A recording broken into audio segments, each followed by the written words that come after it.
SSC 25 পরীক্ষার খাতা দেখছে টিকটকাররা। ভাই আমার খাতা এইরকমই কোন এক টিকটকার দেখেছে যে নাম্বার দিতে পারে নাই, পরবর্তীতে আমি ফেল করে ফেলেছি। আসসালামু আলাইকুম। এসএসসি 2025 সালের পরীক্ষার্থীরা, বাংলাদেশের এডুকেশন সিস্টেম, শিক্ষা ব্যবস্থা যে কোন পর্যায়ে পৌঁছে গেছে তার জ্বলন্ত উদাহরণ হচ্ছে আজকের এই ভিডিওটা। কালকে আমি একটা ভিডিও পাবলিশ করেছিলাম। আসলে ভিডিওটা পাবলিশ করা মানে একান্ত বাধ্যগত, মানে আমার নৈতিক দায়িত্ব হয়ে গেছিল। এসএসসি 25 পরীক্ষার খাতা দেখছে টিকটকাররা, এবং আমি সেই ভিডিও পাবলিশ করার পর থেকে প্রচুর পরিমাণ কন্টেন্ট ক্রিয়েটর এই বিষয়ে কন্টেন্ট বানিয়েছে, এবং মনে হচ্ছে টিকটকাররা যেন খেপেই গিয়েছে। তারা আরো বেশি করে বোর্ড পরীক্ষার খাতা রিভিউ দিচ্ছে টিকটকে, আরো বেশি করে দিচ্ছে, মানে আমাদের ওই কন্টেন্ট রেডির পর আরো বেশি পরিমাণে দিচ্ছে। আমরা কন্টেন্ট রেডি করলাম, তোমরা গিয়ে আবার টিকটকে চেক করছো যে দেখি তো টিকটকে আসলে ভিডিওগুলো আছে কিনা। চেক করার ফলশ্রুতিতে যার 5 লাখ ভিউজ হয়েছিল, পরবর্তীতে তার 1 মিলিয়ন হয়ে গেছে, যার 1 মিলিয়ন ছিল তার 1.5 মিলিয়ন হয়ে গেছে। টিকটকাররা তো ভেবে নিয়েছে যে কিরে এইরকম ভিডিও ছাড়লেই তো ভিউজ হয়, এখন আরো বেশি করে ছাড়ি। কি একটা অবস্থা! এর একটা খাতা যদি মিসিং হয় এর দায়ভার কে নিবে? একটা খাতার ওএমআর যদি ছিঁড়ে যায় এর দায়ভার কে নিবে? একটা খাতা নষ্ট হয়ে গেলে কে নিবে? সব থেকে বড় কথা হচ্ছে 19 লক্ষ শিক্ষার্থী এই মুহূর্তে আতঙ্কে আছে। 19 লক্ষ শিক্ষার্থী।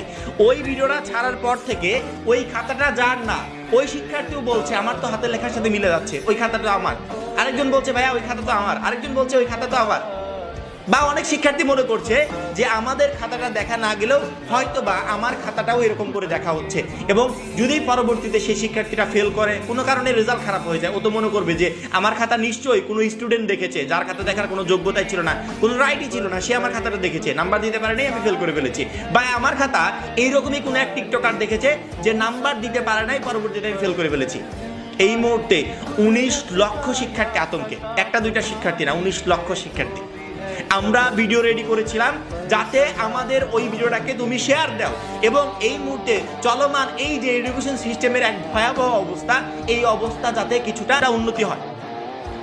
যে শিক্ষকরা এই ধরনের খাতা নিয়ে অবহেলা করছে সেই শিক্ষকরা যাতে সতর্ক হতে পারে, যে শিক্ষার্থীরা এই ধরনের কাজ করছে তারা যাতে সতর্ক হতে পারে। পরবর্তীতে সেই ভিডিও আমি রেডি করেছি, ভিডিও পাবলিশও করেছি। এই বিষয়ে কেউ ভিডিও দেয় নাই, আমি সর্বপ্রথম ভিডিওটা দিয়েছি, যে শিক্ষার্থীরা এই ভিডিওটাকে প্রচুর পরিমাণ শেয়ার করবে এবং শিক্ষা বোর্ড অবধি পৌঁছে দিবে, যাতে শিক্ষা বোর্ডের নজরে এগুলো আসে এবং শিক্ষা বোর্ড এই বিষয়ে দ্রুত একটা স্টেপ নিতে পারে। এসএসসি 25 পরীক্ষায় যদি তুমি ফেল করো তাতে আমার কোনো যায় আসে, আমার কোনো ক্ষতি হবে? তুমি ফেল করলেও আমার কিছু না, পাস করলেও আমার কিছু না, কিন্তু আমি ঠিকই তোমাদের জন্য এই যে চেঁচিয়ে কথা বলছি, আমি ঠিকই শিক্ষা বোর্ডের কাছে মেসেজ পাঠাচ্ছি, অথচ এই বিষয়ে তোমাদের কোনো গুরুত্ব নাই। কালকে যখন ভিডিওটা আমি ফেসবুকে পোস্ট করলাম, সেই ভিডিও এসএসসি 25-এর 5000+ শিক্ষার্থী দেখেছে, কিন্তু শেয়ার হয়েছে 22টা। তার মানে ওই 22 জন শিক্ষার্থী ওর খাতা নিয়ে আতঙ্কে আছে। আর যে ওই 5000+ শিক্ষার্থী, ওরা